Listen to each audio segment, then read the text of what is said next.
see on alasi. See on töölaud põhimõtteliselt. See on ka alasi, on natuke suurem ees. Ja siis teate, mis need on? Need on kruustangid. Siia vahele saab panna, ütleme, eseme või materjali, kui on vaja kinnitada või kinni hoida või sepistada. Need on siuksed kaks väga väärtuslikku vahendit. Siis see on vasar. Sepp teeb kõik tööriistad ise. Kui ta tahab olla nagu väärtuslik sepp, siis ta kõigepealt proovib omale tööriistad kõik teha. See aamer on mu enda tehtud peast ja varreni lõpuni. Nüüd ta on, hakkab juba vaikselt minema uuedega. Nii, siis need erinevad, need ei ole tangid, need on pihid. Jätke meelde, sepigas on pihid, mitte tangid. Naelatangid on, aga sepigas on pihid, millega kuuma rauda kinni hoitakse. Puidu ja sepa rauatöö erinevad on see, et lauda sa saad käsitsi kinni hoida. Aga sepistades peab sul olema abivahendid, selleks ongi pihid, sest raud on kuum, meeletult kuum. 300 kraadi, 400 kraadi, kuni 1100, mis ta hakkab põlema, samamoodi nagu puid. Raud tuleb täpselt samamoodi nagu kuu, kuskil temperatuuril, olen materjalist. No nii suur vahe on, et liidu isesüklustelt kurmust ja 300-400 vahe, siis siin on metallil üle 1000. 1100 või natuke peale, see olen materjalist. Aga kuskil 1100 on ta juba oma seda pühapaika, see on meie jaoks pühapaik sepigas. Sest see annab meile leiva, see annab leiva, see annab leiva. Et mitte kunagi ei istuta alasi peal, ei toetata ka. Vähemalt proovime nii käituda. Mis edasi? See on nääs, see on kolu, kugu, kuidas kuskil nimetatakse täpselt. Et siit läheb kõik see suits välja korstnasse. Siis siin kütteks me kasutame sütt, mitte tavalist kivisütt. See on nüüd nimetatakse antratsiidiks, tema põlemistemperatuur on lihtsalt kõrgem. Lähen jälle liiga spetsiifiliselt kas teevad. Aga ta ei pritsi, ta ei tossa väga palju, võõbõle õnnad lõhnab, teine võt siuke hapuga said lõhnad, aga see käib asja juurde. Siis siin on minu esimese kuruse töö. See on Lauri sünnipäeva kingiks, natuke roostelein, aga ta on ka dekoratiivne. Ma täpsustan, see ei olnud sünnipäeva kingiks, see oli esimese kooli lõputus. Vabandust, Lauri on meil eluaegne tudeng. Elukestev õppe. Jaa, just. See võtab minu aamer. Nüüd on niimoodi, nagu vanasti oli, mina löön ette ja sina löön täpselt sinna, kui mina löön. Proovi. Et niimoodi õpibki. Ootame, kui see väga soojast läheb. Võib-olla nii palju täpistades, et kuidas sepaliit areneb, et on niimoodi, et esimesed 3 aastat oled õpipoiss, tood asju kätte, järgmised 3 aastat on selges peale nagu praegu ja siis alles 7-8 aasta meeles saad üks anamast sepaliit, tegelikult see on päris pikk tee, et jõuda sepaliit. Et kuidas tuleb hiljem? Kuidas kulla, siis ülendame siis kohe sepa selliks, selge kulla. Jätame õpipoisse ameti vahele. Õpipoiss oli jah, vaatas kõrvalt ja teine kord koristas püüdis põrandat ja tema pidi õppima, aga ta oli nii noor ka, 10, 12, 13. Ta oli õpipoiss. Ta saitas lihtsalt hästi lihtsaid asju.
Your love is taking me over. Your love, I'm losing control. My heart starts to get close to you.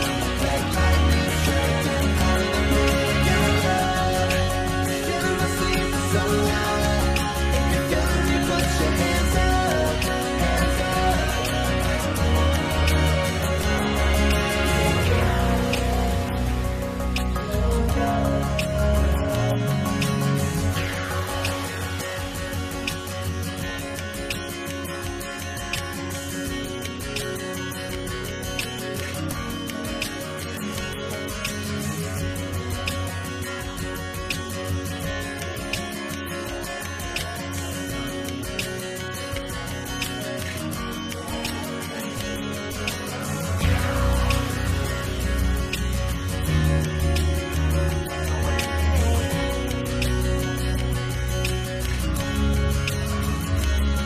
Your love is taking me over. Your love, I'm losing control. My heart starts when I get close to you. Like lightning striking out of the blue. Your love is filling my sleep for so long. If you're feeling me, put your hands up, hands up.